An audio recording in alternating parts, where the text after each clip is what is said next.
Have you ever wondered what it takes to be a true pioneer? To stare into the vast, unforgiving unknown and not just survive, but conquer it?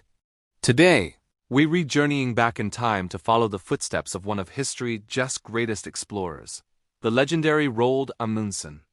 This isn't just a story about cold weather and sled dogs. It's a masterclass in planning, leadership, and unshakable determination. Born in Norway in 1872, Amundsen wasn't destined for a life of adventure. His mother wanted him to be a doctor. But from a young age, the call of the wild was too strong to ignore.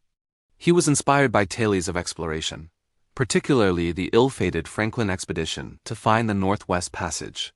He slept with his windows open even in the brutal Norwegian winters, toughening his body for the challenges he knew he would one day face. This wasn't just youthful fantasy. It was rigorous, self-imposed training.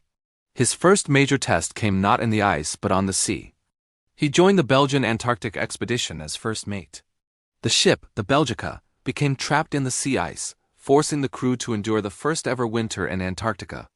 It was a brutal, terrifying experience. Scurvy ravaged the crew and morale plummeted. But it was here that Amundsen learned crucial lessons. He observed the ship's doctor, Frederick Cook, who insisted the men eat fresh seal and penguin meat to fight off the disease. It was a lesson in survival that Amundsen would never forget. After returning, Amundsen set his sights on his childhood dream: the Northwest Passage, the fabled sea route through the Arctic. Others had tried and failed for centuries. But Amundsen's approach was different. He didn't just bring supplies, he brought knowledge. He spent months living with the Netsilik Inuit people, learning their ancient techniques for survival. He mastered dog sledding, learned how to build igloos, and adopted their use of animal skins for clothing instead of the heavy, sweat-trapping woolens used by other European explorers. This cultural humility and willingness to learn from indigenous wisdom became his secret weapon. In 1906, after a 3-year journey, his small ship, the Joa, emerged into the Pacific. Roald Amundsen had conquered the Northwest Passage.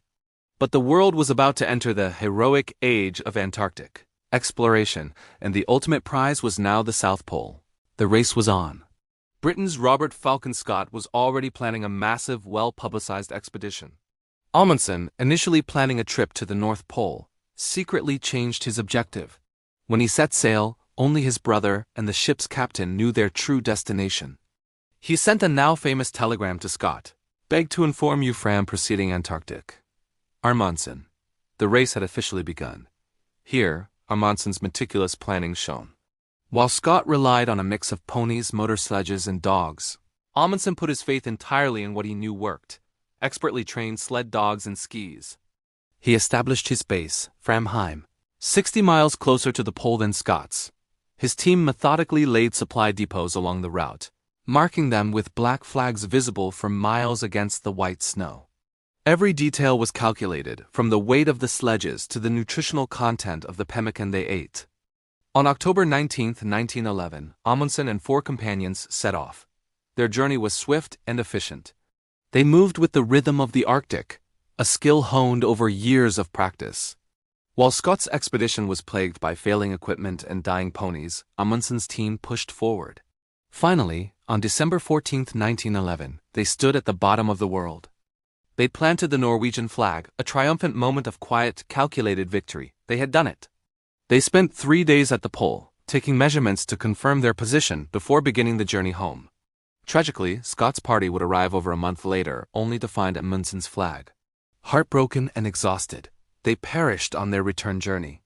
The contrast between the two expeditions remains a powerful lesson in preparation and strategy. Roald Amundsen's story didn't end there. He continued to explore, eventually disappearing in 1928 during a rescue mission in the Arctic. He died as he lived, in service of adventure and in aid of a fellow explorer. His legacy is not just a list of firsts. It's a testament to the power of preparation, respect for nature, and the courage to chase the horizon. Thanks so much for joining me on this incredible journey. If you enjoyed this story of adventure and history, please hit that like button and subscribe for more tales of remarkable people. Let me know in the comments which explorer you'd like to hear about next. See you in the next video.